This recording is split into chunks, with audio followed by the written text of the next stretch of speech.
Hello and welcome to Run Injury Free by the Evidence-Based Fitness Academy. My name is Dr. Emily Splickle, and this video is dedicated to releasing and strengthening the posterior tibialis tendon. Why we need to strengthen and release this muscle is that it often plays a role in those who have shin splints, patellofemoral knee pain, even plantar fasciitis, or of course posterior tibial tendinitis. I often recommend these to all of my runners. What you need for these release and strengthening exercises is a RAD Roller. You can find out more about this release tool and to purchase it at radroller.com. We're going to start with a release of the posterior tibialis as far as where it releases or where it exits the lower leg. Now, your posterior tibialis is a very deep muscle and it's known as the most powerful supinator of our foot. Not only does it slow down when we encounter the ground, but it also helps to relock the foot as we push off with every step. This muscle comes out and it pierces the lower leg around the lower 1/3. So we're going to focus our first release on that lower 1/3 of our leg. We're going to take the RAD roller, and I want you to find the lower 1/3 of your leg, and you're going to do a little bit of an internal rotation.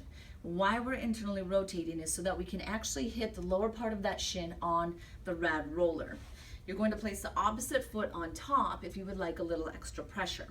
And now we can add and control the amount of pressure that we're putting on where that posterior tibialis tendon releases.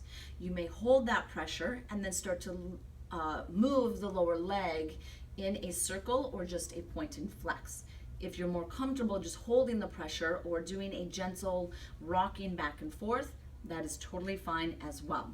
I recommend doing that release for about 1 to 2 minutes. What we're going to do then is follow that by standing up and releasing the posterior tibialis through the bottom of the foot. So now we want to focus on the bottom of the foot, and why we want to focus on the bottom of the foot is that your posterior tibialis actually has 9 attachments all in the bottom of the foot after it inserts on its initial attachment. So we're going to start by placing the foot in between the two balls, and I want you to do a little bit of an eversion or an angulation of the foot. Now the actual insertion of your posterior tibialis is right around the middle of the arch. So that's the part that we want to be in line or touching the ball.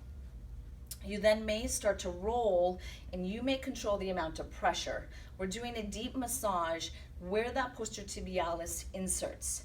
If you would like and you find a tender spot, you might actually just want to hold it there and set some pressure, breathing into it and relaxing so that we can start to break up any of that adhesions or inflammation in your posterior tibialis insertion. Once you do those 2 releases, we're going to follow that with some eccentric and concentric exercises of the posterior tibialis. So you're going to take the exact same RAD roller and you're going to place one of the balls, the one that is closer to you, in between your 2 ankle bones. Now it's very important that it's not above the ankle bone, it is below and behind. You're going to squeeze your heels together. You may hold onto something for balance if you would like, but you might actually want to try to use your balance. You're going to come all the way up, and as you come up, I want you to drive your heels together. Try to focus on keeping your digits or your toes pushing down into the ground, and be very aware of your lower abdominals. We're going to slowly lower down. Now this is the eccentric, so you're going down as slow as you can. Slow, slow, slow, all the way down. Little lift of your heels, drive your heels together, keep the digits into the ground, and we're going to lift. As you lift, you're continuing pushing those digits down into the ground, and then we slow, slow, slow all the way down. I would recommend doing 10 repetitions of these, focusing on the concentric and the eccentric.